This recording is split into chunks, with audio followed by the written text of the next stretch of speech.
네. 코로나19 신규 확진자 엿새 만에 600명 아래로 내려왔습니다. 7월 1일부터 새로운 거리두기 개편안 또 시행됐죠.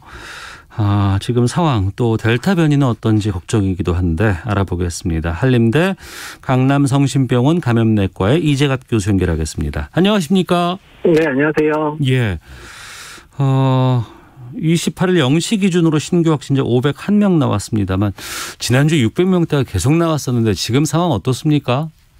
일단은 그 전주보다는 이제 확진자 숫자가 늘어난 것 같고요. 특히 예. 수도권 중심으로 확진자가 늘어났고 특히 20에서 50대들 중심으로 확진자 수가 계속 늘어나는 상황들이라서 네. 일단 저희가 좀 안심하기는 좀 어려운 상황이라고 볼 수 있을 것 같습니다.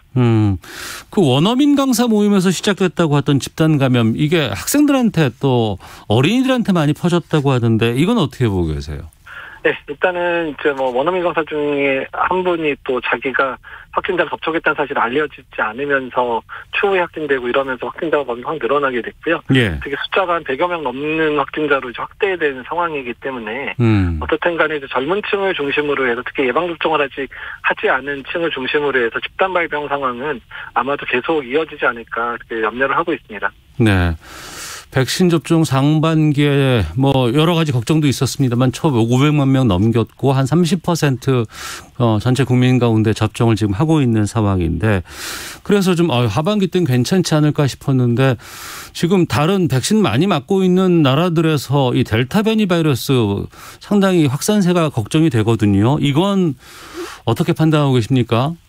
네, 일단 이제 접종률 1등, 2등 하고 있는 국가들이죠. 특히 영국 같은 경우에 전 국민의 66% 정도가 이미 1차 접종을 마쳤고 55%가 2차 접종을 마친 상황인데 네. 델타 변이가 유행을 하면서 확진자 범위가 16,000명 정도까지 지금 올라선 상황이거든요. 네네. 사실 이제 이번 달 초에 2,000명까지 떨어졌었는데 이제 거의 한 달 사이에 지금 16,000명까지 올라가고 있어서 델타 변이 자체의 그런 전파력이 매우 강하다는 걸 증명을 해주고 있는 상황이고 네. 이스라엘도 사실 지난달 말 정도까지 거의 100명 이하, 하루에 많은 45명에서 50명 수준 정도 확진자가 나왔다가 지난주부터 이번 주 들어서 거의 200명 정도가 지금 확진자로 늘어나고 있는 상황들이기 때문에 네. 일단 델타 변이가 예방접종을 잘한 국가에서도 전파력이 강하기 때문에 이런 미접종자들 사이에서 확진자가 늘어날 수 있다는 걸 보여준 사례로 생각이 됩니다. 네.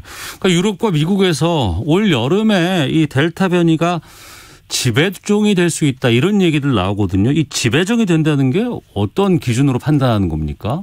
일단 이제 그 국가에서 유행하는 이제 그 코로나 바이러스 중에서 일단 변이 바이러스에 차지하는 분율이 이제 가장 많은 분율이 되는 바이러스를 지칭하는데 보통 이제 절반 이상 넘으면 저희가 지배종이 되겠다 이렇게 얘기를 하는데 네. 영국 같은 경우는 5월까지 알파 변이가 주로 이제 지배종이었다가 지금 최근 6월 중순까지 보게 되면 거의 90%가 델타 변이로 나오고 있거든요. 네. 지금 미국 같은 경우도 한 20% 정도가 델타 변이고, 유럽들도 대부분 한 10에서 20% 정도 델타 변인데, 전파력이 너무 강하다 보니까 기존의 변이 바이러스보다 훨씬 전파가 잘 돼서, 이제 전체 유행 상황에서 가장 선도하는 그런 종이 될 것 같아서 아마 8월, 9월 되면 유럽이나 미국이나 전체가 다 델타 변이가 주된 그런 변이형이 될 가능성이 높아 보입니다. 네.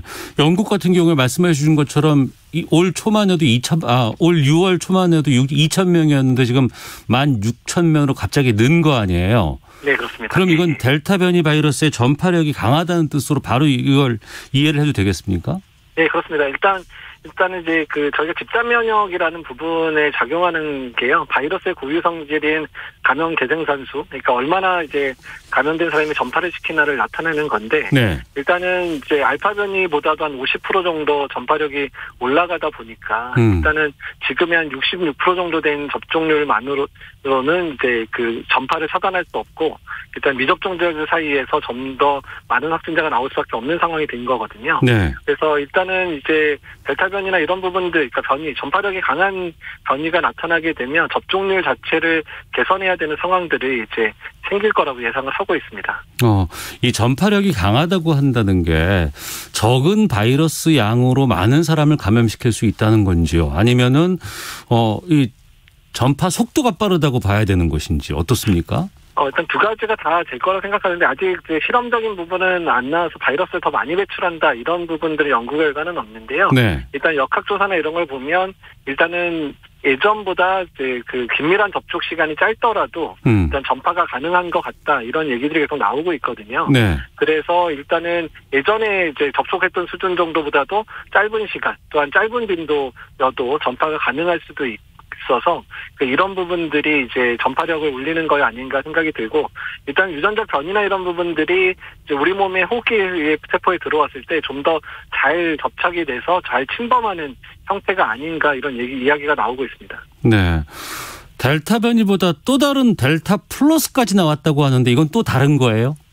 네, 일단 이제 델타 변이의 유전 변이에다가 거기에 이제 남아공 변이라고 불렀던 베타 변이나 이제 브라질 변이라고 했던 감마 변이에서 이제 그 확인이 되는 백신의 효과를 떨어뜨릴 수 있는 유전자가 더 추가된 그런 변이 형태가 나타난 거거든요. 네. 그러니까 이제 델타 플러스는 정식 명칭은 아닌 것 같고요. 그러니까 델타 바이러스의 이제 I형 중에 하나로 지금 구분이 되고 있는데 아직까지 충분한 연구가 돼 있지는 않지만 일부 연구 결과를 보게 되면 백신의 효과를 상당히 떨어뜨리는 게 아니냐. 네. 이런 이야기가 좀 나오고 있어서 지금 이제 관심을 두고 지금 관찰 중에 있는 변이 바이러스라 생각하시면 될 것 같습니다. 네. 우리가 애초에는 뭐 영국 변이에서 뭐 브라질 변이, 남아공 변이 이렇게 불렀다가 이제 알파부터 시작해가지고 이름을 이제 지역을 넣지 않고 이렇게 해서 이제 델타까지 왔고 델타 플러스까지 왔는데 그럼 이게 앞으로 그 이후에 더 막 생길 수도 있어요? 네, 지금 벌써 한 10몇 개가 나와가지고요. 뭐 람다까지 나와 있는 상태이긴 합니다. 그래서 변이 바이러스 아마 계속 나오게 될 거고 나오는 순서대로 되다 보니까 그리스 문자가 24개라서 아마 올해 내에 24개 다 차지 않을까 이미 이렇게 전문가들 얘기를 하고 있습니다. 아, 그렇군요. 그러면 이 변이 바이러스는 마스크로는 막을 수 있습니까? 일단은 이제 전파 경로 자체가 전파는 빠르지만 마스크 착용을 잘하면 이제 당연히 이제 방어는 될 거로 예상을 하고 있기는 한데요. 네. 다만 이제 접촉의 빈도나 이런 부분들이 길어지면 마스크 착용도 좀 흐트러질 수 있고 그다음에 손위생이나 이런 것들도 잘 안 하시면 전파도 될 수 있기 때문에 네. 그러니까 마스크 착용 잘하는 거 언제나 중요하겠지만 그런 마스크 착용을 얼마나 잘하느냐 제대로 착용하느냐도 중요한 문제가 될 것 같습니다. 그러면 백신 맞은 분들도 이런 변이 바이러스가 확산하는 상황에서는 마스크 계속 쓰는 게 좋겠네요. 네, 일단 그렇게 하셔야 될 것 같은데요. 그러니까 영국에서 나온 이제 지금 기존의 백신 맞은 분들에 대한 효과 분석이 중간 자료가 나왔는데 네. 일단은 1차 접종만 마친 분들한테는 화이자나 아스트라제네카나 한 30% 정도밖에 방어가 안 된다고 돼 있고요. 그다음에 2차 접종까지 마치면 아스트라제네카가 이제 한 60%, 화이자가 한 87% 정도 예방이 된다 그래서 네. 일단 기존 바이러스보다는 좀 백신 효과가 살짝 많이 떨어지지는 않는 것 같고 다만 예방 효과는 뭐 92%에서 96% 되니까 중증 발생은 확실하게 백신 효과가 나타나는데 네. 일부 돌파 감염 사례는 좀 더 늘어날 수 있는 정도라고 현재 분석이 되고 있습니다. 그러니까 돌파 감염이라는 건 백신을 맞았음에도 불구하고 그리고 2주가 지났음에도 불구하고 확진 판정을 받을 수 있다는 거죠. 네, 그런 거죠. 알겠습니다. 그런데 7월 1일부터 우리가 그 새로운 거리두기 단계 시행하잖아요. 네.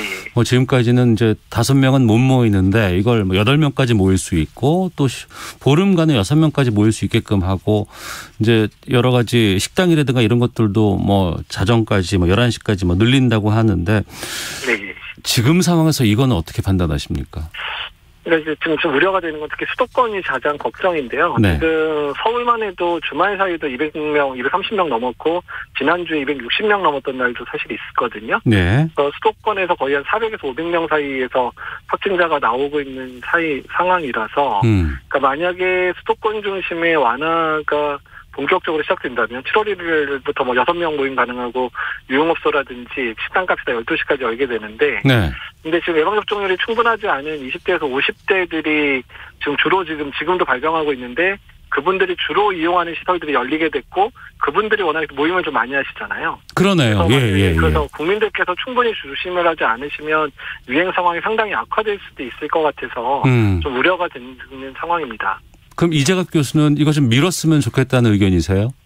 사실 저는 좀 미뤘다고 사실 여러 이제 회의에서 말씀을 사실 드렸는데, 네. 근데 워낙에 또 소상공인분들이 또 너무 고통을 좀 당하고 있는 상황이라, 그러니까 정부 차원에서는 이제 미루는 거는 좀 힘들게 생각을 한 것 같긴 합니다. 근데 사실 정말 우려가 되거든요. 그러니까 다만 이제 60대 이상 어르신들께 접종을 했어서 의료 체계 자체는 보존이 될 거는 같아요. 네. 그러니까 중증 환자 발생은 좀 늘어나더라도 아주 많이 늘어나지는 않아서 다행이긴 하지만 확진자 범위가 너무 늘어나게 되는 것 자체가 상당히 이제 부담으로 작용할 가능성은 높거든요. 특히 역학조사라든지 어떤 좀 공무원 방역 공무원들이 예방 접종도 지금 신경 쓰고 있는데 확진자 늘어나게 되면 또 확진자에 대한 역학조사나 이런데 다니시게 되면 또 피로도가 올라갈 수도 있는 상황들이 될 수 있어서 네. 이제 그런 부분들까지 좀 고민이 되고 사실 중증 환자가 지금 이제 한 150명대로 전국에 계속 또 유지가 되는데 좀 또 숫자가 줄고 있지도 않거든요. 네. 그래서 이제 40에서 60대 사이에서도 중증 환자 발생이 계속 나오고 있는 상황이라서 또 그런 부분까지 고려해서는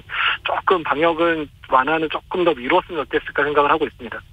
그 말씀 들어보니까 지금 전반적으로 상황이 백신도 1,500만 넘었고 그래서 많이 좀 괜찮아지지 않았어라고는 하지만 그리고 이제 또 거리두기도 바꾸고 사람들도 더 만날 수는 있지만 정작 그렇게 만나는 사람들이 특히 백신 접종률이 조금은 좀 미흡한 40, 50대, 30대 이쪽에서 주로 외부 생활들을 많이 하기 때문에 이 부분이 좀 걱정이 되는군요. 예, 그래서 그 부분이 제일 우려가 되고요. 그다음에 사실은 40, 50대에서 아예 중증 환자 안 나오는 건 아니고 사망률이 높지는 않지만 사망자도 나오고는 있거든요. 지금 상황에서. 왜냐하면 만성질환 가지고 계신 분들도 사실 있기 때문에 그 연령대는. 예. 그래서 일단 20에서 50대 예방접종이 충분히 이루어진 상황에서 방역 완화가 본격적으로 이루어졌으면 어땠을까 하는 아쉬움이 좀 많이 남아 있습니다. 지금 백신 접종 상황은 어떻게 판단하고 계세요?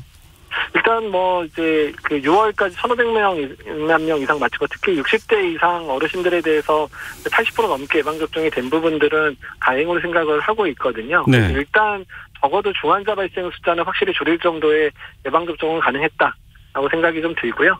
다만 이제 델타 변이가 국내에서도 이제 조금씩 유입이 되는 상황이기 때문에 일단은 델타 변이의 유입 정도 또 국내 유행 상황에 따라서는 2차 접종을 좀 서둘러야 되는 상황이 만들어질 수도 있기 때문에 네. 백신 접종의 계획에 있어서는 좀 탄력적인 운영이 7, 8월, 9월에는 필요하지 않을까 생각을 하고 있습니다. 지금 우리가 맞고 있는 백신 접종 백신들은 뭐 한 4종 정도 있는데 이건 다 델타 변이에도 효과가 있는 거죠?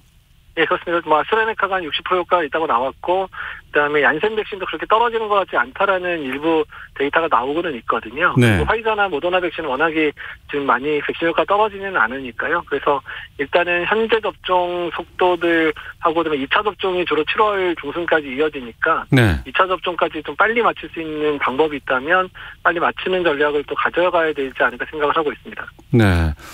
이 백신 1차를 맞고 나서 지금 2차까지 맞을 때 여러 가지 기간들이 좀 다르고 이런데 교차 접종 이거는 상관없습니까? 일부에서는 주변에서 나 교차 접종 요청 왔는데 난 이거 안 맞고 싶다. 그냥 기존에 있던 걸로 계속 가고 싶다라고 말씀하시는 분들도 계시거든요. 예, 일단은 이제 교차 접종과 관련해서는 지금 이제 안전성 데이터들은 영국에서 이미 나온 거 보면 중증 이상 반응이 더 늘어나는 것 같지는 않다. 접종 후에 뭐 열이나 두통, 뭐 근육통 이런 빈도가 조금 늘어나는 것 같긴 하지만 안전성은 문제 없다고 돼 있고 그다음에 네. 이제 효과와 관련된 부분은 독일하고 스페인 결과에서는 항체가는 아스트라제네카 2번 맞는 거에 비해서 아스트라제네카 화이자 맞을 때 항체가가 뭐 적게는 3배, 많게는 거의 10배 이상 항체가가 올라간다라고 이야기가 나오고 있거든요. 예. 그래서 여러 면모에서는 교차 접종 자체가 좀 더 유리할 것 같기는 하고요. 특히 이제 이번 델타 변이나 이런 부분들이 항체가가 낮은 사람에서 주로 이제 돌파 감염이 되는 거로 알려지고 있기 때문에 교차 접종 자체가 이런 델타 변이 유행 상황에서의 그런 하나의 어떤 수단이 될 수도 있을 것 같기는 합니다. 네. 학생들 2학기부터는 전면 등교 지금 계획하고 있어요. 그래서 여름방학 때 고3들이랑 선생님들 백신 맞고 근데 이제 고3 밑에는 백신 아직 못 맞잖아요. 네, 그렇죠. 예. 근데 이번에도 보니까 그 학원에서도 감염이 나왔고 이런 상황에서 어떻게 될까요? 일단 이제 전반적인 유행 상황이 안정이 돼야 이제 학교가 등교 수업을 하더라도 이제 어느 정도 이제 좀 안전하게 수업을 할 수 있는 상황들이 될 수도 있고요. 일단 교사들에 대한 접종은 이제 8월까지 맞춰지기는 하니까 일단 교사들 접종은 최선을 다해야 되는 상황이고 학생들을 둘러싸이는 그런 환경에 대한 통제들이 정말 중요할 수 있습니다. 그래서 첫 번째는 학부모들이 이제 7, 8, 9월 예방접종을 하실 텐데 네. 충분히 접종을 해주셔야 부모한테서 아이한테 전파되는 사례가 특히 초등학생이나 중학생까지는 좀 많거든요. 그래서 학부모의 접종률 올리는 게 상당히 관건이 될 수 있고요. 예. 그 다음에 이제 주변 환경들, 특히 학원에서의 발병이 많으니까 유행 상황이 좋지 않을 때는 학원들을 뭐 일시적으로 비대면을 한다든지, 또는 아이들이 자주 가는 놀이방이나 PC방 같은 경우에 유행 상황이 악화된 지역에 대해서는 일단 뭐 학생들의 출입을 일시적으로 제한한다든지 이런 방역 대책들을 일단 보완해야 되지 않을까 생각을 하고 있습니다. 네. 저도 지금 방송하면서 마스크 쓰고 있고 지난 하반기부터는 방송할 때 계속 마스크 쓰고 있거든요. 네. 근데 제가 만약 백신을 맞았어요. 그럼 이 마스크 벗어도 됩니까, 스튜디오에서? 일단 뭐 이제 긴밀한 접촉이 아니라 벗을 수 있을지 모르겠지만, 만약에 델타 변이라든지 백신의 효과를 떨어뜨리는 변이가 유행하는 상황에서는 이제 실내에서 마스크 못 벗을 거거든요. 그래서 유행 상황에 따라서 마스크를 실내에서 벗는 거는 한동안 한참 더 늦어질 수도 있겠다. 이제 변이 바이러스 때문에. 네네. 그렇게 이해를 해주시면 좋겠고, 그리고 일단 일상생활로 돌아가는 부분에 있어서 마스크에 대해서 많은 분들이 생각을 하는데, 일단 마스크 벗는 거는 방역의 마지막, 최후 마지막에 할 수 있는 거라고 생각을 해주시고, 네. 일단은 그렇게 이해를 해주셔야 실망이 좀 덜할 것 같다는 생각을 합니다. 당분간은 안 벗는 걸로 하겠습니다. 예. 그래야 될 것 같기도 하고. 네. 11월 집단 면역 우리가 계속 목표로 하고 얘기하고 있잖아요. 네. 이건 가능해 보입니까? 일단 이제 여러 가지 돌출 변수들이 계속 나오죠. 그러니까 일단 이제 지금 변이 바이러스 문제, 그러니까 전파력이 강해져도 집단 면역 형성할 수 있는 그런 그 접종률을 더 올려야 되는 상황이 발생할 수도 있고, 또한 만약에 백신의 효과를 떨어뜨리는 변이가 유행해도 접종률을 올리거나 부스터샷이라든지 추가 접종을 해야 되는 상황이 발생할 수도 있기 때문에 일단 11월에 뭐 완전히 도달하기는 쉽지는 않겠지만, 일단 지금보다는 상황이 당연히 나아지는 거는 분명히 맞습니다. 예. 저는 이제 7월에 아마 예약이 들어올 것 같고, 그러면 8월이나 9월에 아마 좀 백신을 접종을 시작하게 될 것 같아요. 네. 근데 이제 나이 드신 분들은 일찍부터 맞으셨잖아요. 네. 이분들 그 11월 때 되면 한참 시간이 지나버렸는데. 네. 백신 또 맞으셔야 됩니까, 그러면? 일단은 이제 백신의 효과가 얼마나 가는지 계속 연구를 하고 있거든요. 예. 6개월까지는 확인이 됐는데, 이제 9개월, 12개월 연구가 조만간에 나오니까, 만약에 이제 항체가라든지 방어 효과가 떨어지기 시작한다 그러면 그 전에 부스터샷이라고 그러죠. 추가 접종을 통해 해결을 해야 될 수도 있거든요. 그래서 우리나라는 보통 2월부터 예방접종이 됐으니까, 저희가 만약에 부스터샷이 필요하다고 결정되면 올해 말 또는 내년 초가 아마 부스터샷의 시기가 되지 않을까, 이렇게 예측을 하고 있기는 합니다. 알겠습니다. 말씀 들어보니까 이제 뭐 올 상반기도 다 지나갔는데, 올해만큼은 마스크 벗지 말고 계속해서 지금 현재와 같던 이런 여러 가지 방역 체계들, 거리두기 체제들 스스로가 좀 계속 지켰으면 좋겠다는 생각이 좀 드네요. 예, 그러셨으면 좋겠습니다. 알겠습니다. 말씀 여기까지 듣겠습니다. 고맙습니다. 예, 감사합니다. 네, 지금까지 한림대학교 강남성심병원 감염내과의 이재갑 교수와 함께했습니다.